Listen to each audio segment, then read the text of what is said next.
ဒီခုဗီဒီယိုလေးတွေကလေရင်လေးရပါတော့ဒါညောင်ကဒီပဲခူးတိုင်းကအကိုတယောက်ကကျွန်တော်ရဲ့ဒီ beginner kit design ကိုစောက်ထားတာပေါ့နော်သူကပေါ့ကျွန်တော်လိုဘာသာနဲ့စောက်တာမဟုတ်ဘူးသူကကျွန်တော်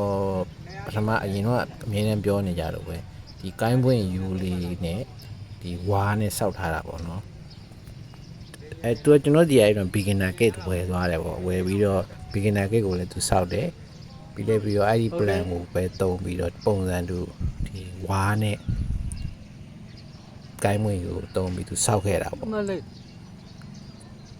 သူကသူစနာသူကရိုးရိုးသူကိုယ်တိုင်လုပ်တဲ့ဒီဘေးယာဘူးကွန်လေးအေးဘူးကွန်လေးလုပ်တဲ့လက်လုပ်ပန်ကားလေးကိုသူတုံးထားတယ်ပြန်လာကလည်းရိုးရိုးကျွန်တော်တေဝင်းလေးတွေနဲ့ဆိုပြန်ထားတယ်ပေါ့နော်ဒါပေမဲ့ကောင်းကောင်းလေးပြန်တယ်ပေါ့ကျွန်တော်အဲ့ဒီဗီဒီယိုလေးကျွန်တော်လာပြီးတော့ပို့ပြီးတော့ကျွန်တော်တော်လေးသဘောကျတယ်ဘာဖြစ်လို့လဲဆိုတော့အများစုကဒီလိုလိုက်မဆောက်နိုင်ကြဘူးလေသူကဒီအောင်မြင်လေးဆောက်တဲ့ခါကျတော့ကျွန်တော်အကုန်လုံးလည်းဒါကျွန်တော်ပြန်ပြတာပေါ့နော်ဒီတော့ကျွန်တော်လိုဘာသာတွေတီရှူးကောင်းစားတွေသုံးမှာမဟုတ်ဘူးပေါ့နော်ဒီကိုနားမှာရှိတဲ့ကိုင်းရိုးလေးတွေဝါးလေးတွေနဲ့ရိုးတီကွင်းလေးနဲ့လောလောဆယ်